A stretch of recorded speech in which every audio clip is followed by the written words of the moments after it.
Tragedi Gerbong Maut Bondowoso, 46 pejuang Republik tewas disekap. Pada 23 November 1947, puluhan orang tewas karena disekap di sebuah gerbong kereta yang berangkat dari stasiun Bondowoso. Mereka yang ada di dalam gerbong adalah para pejuang Republik yang ditangkap Belanda. Peristiwa itu kemudian dikenang dengan sebutan tragedi Gerbong Maut Bondowoso. Peristiwa Gerbong Maut terjadi pada 23 November 1947 ketika 100 orang Indonesia yang ditawan oleh Belanda diangkut dari stasiun KA Bondowoso ke Wonokromo dengan 3 buah gerbong barang yang tertutup rapat. Peristiwa itu terjadi beberapa bulan setelah agresi militer Belanda I yang berlangsung pada 21 Juni 1947. Kuatnya gempuran-gempuran tentara Belanda yang mendukung persenjataan yang lebih canggih membuat banyak pasukan pro-republik berantakan. Salah satu pasukan republik yang tak kuasa menahan gempuran Belanda adalah pasukan yang bernama Semut Merah. Salah seorang anggotanya yang bernama Bungkus kemudian bergabung dengan Batalion Anjing Laut di Bondowoso. Nama Bungkus belakangan dikaitkan dengan peristiwa G30S yang mengalahkan MT Haryono. Dalam pengakuan Bungkus kepada Ben Anderson yang dirilis di Jurnal Indonesia nomor 78 Oktober 2004 dengan judul Dunia Sersan Mayor Bungkus, banyak pasukan Republik yang tewas dan mereka yang selamat pun mengungsi ke daerah pegunungan. Tentu saja, dalam operasi tentara Belanda itu banyak prajurit yang tertangkap. Di antara pejuang Indonesia yang ditangkap terdapat Koswari. Dia seorang komandan polisi Maisan Bondowoso. Menurut keterangan dari buku Sejarah Revolusi Kemerdekaan di Jawa Timur 1991, Koswari mendapat dukungan berkat laporan orang-orang Indonesia yang menjadi mata-mata Belanda. Koswari dibawa ke kantor bagian keamanan Brigadir Marinir Belanda alias VDMB di Jalan Jember, Bondowoso pada 14 November 1947. Menurut Ger Ostindi dan kawan-kawan dalam Serdadu Belanda di Indonesia 1945 sampai 1950, FDMB adalah badan intelijen yang terkenal dengan penanganan keras. Kebanyakan milisi pejuang Republik yang tertangkap mendapat siksaan berat dari serdadu-serdadu Belanda, baik itu serdadu KNIL yang kebanyakan warga Indonesia maupun bule-bule Belanda yang tergabung dalam Angkatan Darat maupun Marinir Belanda. Area Tapal Kuda yang berada di bagian timur Provinsi Jawa Timur termasuk Bondowoso menjadi wilayah operasi Marinir Belanda yang pernah menggunakan alarm Amerika. Beberapa foto mengerikan Marinir Belanda saat itu tersebar di dunia maya. Koswari pun tak luput dari siksaan serdadu Belanda. Dari kantor VDMB di Jalan Jember pada 15 November, bersama tawanan lain, Koswari digelandang ke penjara Bondowoso. Seminggu lebih dia mendekam di sana. Tawanan lain yang baru datang adalah Singgih yang ditangkap pada 20 September 1947 setelah rumahnya dikepung. Selain disiksa, Singgih disekap berhari-hari di WC. Setelah dirasa cukup disekap di WC, Singgih lalu disatukan dengan banyak tawanan lain ke penjara Bondowoso. Para tawanan masih diberi makan oleh penjaga penjara setidaknya sampai Sabtu sore 22 November 1947 itu. Setelah makan, mereka dimasukkan ke dalam sel masing-masing. Beberapa tawanan ada yang mulai sibuk berkemas, meski tak tahu akan dipindahkan kemana. Tidak ada yang tahu jika makan sore itu akan menjadi makan terakhir mereka. Mereka dibangunkan pada tengah malam sekitar pukul 1.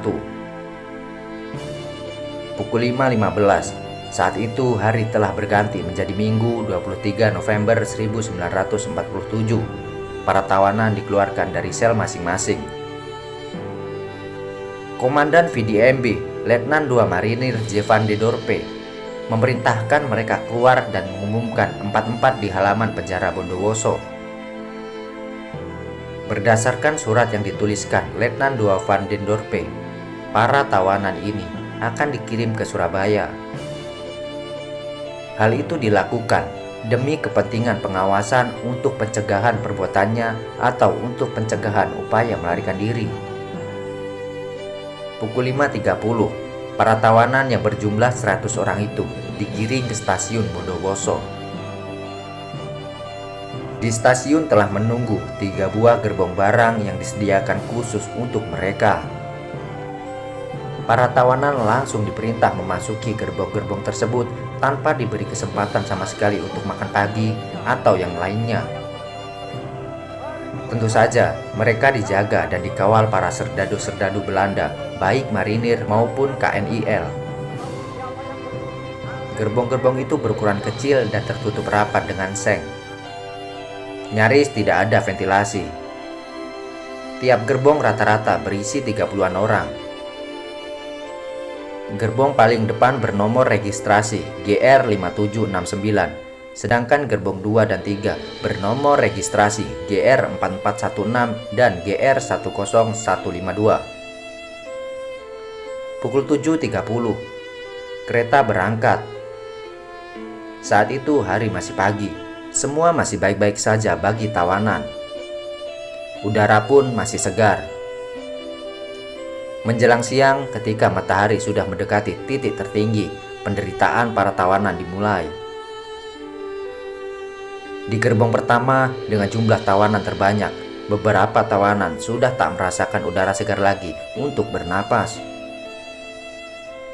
Karbon dioksida dari napas buang tawanan lain harus mereka hirup. Situasi sangat menyiksa. Sementara panas terik matahari pun terserap di seng yang menutupi gerbong. Udara dan suhu yang panas pun mendekati puncaknya. Korban mulai berjatuhan ketika kereta api baru memasuki stasiun Kalisat pada pukul 11. 6 tawanan tewas lebih dahulu. Ketika para tawanan menggedor-gedor gerbong untuk meminta tolong, serdadu Belanda yang mengawal hanya berkata, "Air dan angin tak ada, yang ada hanya peluru."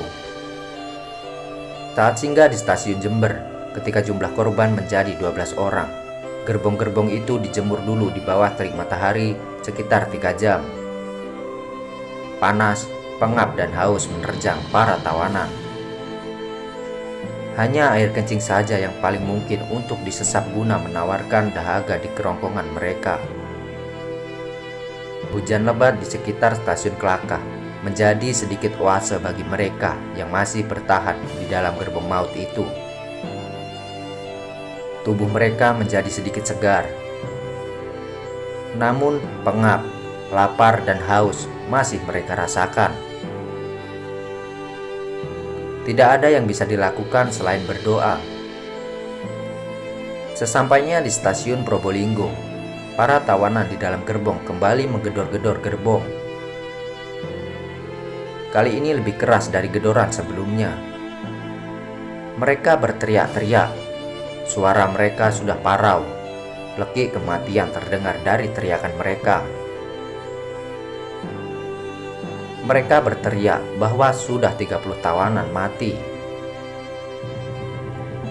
Para serdadu Belanda tidak peduli. Salah satu serdadu yang mengawal kita pun berkata, "Biar mati semua, saya lebih senang daripada ada yang masih hidup." Setelah sekitar 15 jam tersiksa dalam gerbong maut itu, mereka pun tiba di stasiun terakhir, stasiun Wonokromo. Total korban yang tewas sudah menjadi 46 orang. Menurut buku Monumen Perjuangan Jawa Timur, di antara mereka yang masih hidup, 12 orang diantaranya sakit parah, 30 lemas tak bertenaga, dan hanya 12 yang dianggap benar-benar sehat. Koswari termasuk yang sakit parah. Mereka yang masih hidup ini pun dijebloskan di penjara Bubutan. Mereka tidak diperbolehkan mendekati satu sama lain. Mereka yang masih hidup itu dipenjara beberapa bulan. Di antaranya baru dibebaskan pada tahun berikutnya. Peristiwa memilukan Gerbong Maut ini menjadi satu sekian episode kelam dalam fase perjuangan mempertahankan kemerdekaan. Perlakuan keji para serdadu Belanda terhadap para tawanan menjadi salah satu ilustrasi kebiadaban serdadu Belanda yang berusaha kembali menguasai Indonesia yang telah menyatakan kemerdekaan pada 17 Agustus 1945. Bersama pembantaian di Rawagede atau pembantaian oleh Westerling, tragedi Gerbong Maut dikenang sebagai bukti tak terbantahkan tentang tidak berkeprimanusiaannya serdadu Belanda. Mereka sungguh-sungguh tidak peduli dengan hukum perang, membantai para penduduk sipil maupun membunuh para tawanan yang seharusnya dilindungi. Itulah sedikit cerita tragedi Gerbong Maut Bondowoso yang menewaskan pejuang Republik Indonesia sebanyak 46 orang.